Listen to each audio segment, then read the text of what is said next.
দেখেন বাম সাইডে যদি আমরা একটু তাকাই তাহলে দেখা যায় যে প্রচণ্ড রোদ। আর এই রোদের কারণে ঢাকা শহরে বা ঢাকার বাইরে এক কথায় পুরো বাংলাদেশটার মধ্যেই অনেক গরম ছড়িয়ে গেছে। আর এই গরমের কারণে অনেকের কাজকর্ম করতে অনেক কষ্ট হয়ে যাচ্ছে।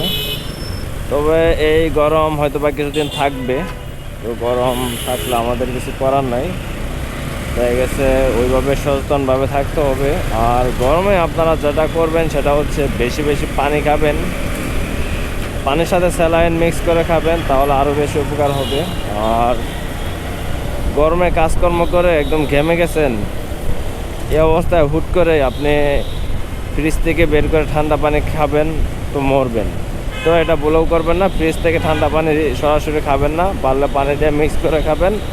আর ঠান্ডা পানি একদম না খাওয়াটাই ভালো, কারণ ঠান্ডা পানি কিন্তু দেখা গেছে আপনার শরীরের জন্য মারাত্মক ক্ষতি করে। আর দেখা গেছে আপনার প্রচণ্ড গরম, এই অবস্থায় যদি আপনি অনেক ঠান্ডা একটা পানি খান তো এটা আপনার শরীরের জন্য মারাত্মকভাবে ক্ষতি করে। তো আমরা এটা করব না,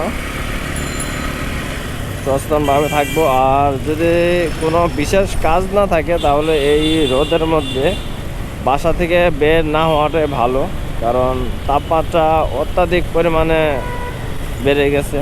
40 ডিগ্রি 41 ডিগ্রি, এটা কিন্তু অনেক বেশি তাপমাত্রা। বাংলাদেশে বৃষ্টি হওয়াটা খুবই জরুরি। আর যে দেশে জরুরি না সেই দেশে বৃষ্টি হচ্ছে, যেমন দুবাই বন্যা হয়ে গেছে একদম বৃষ্টি হয়ে। দেখেন এই মেট্রো স্টেশনের লাইন, এখানে অন্ধকার, আবার উল্টা রিক্সা আসতেছে।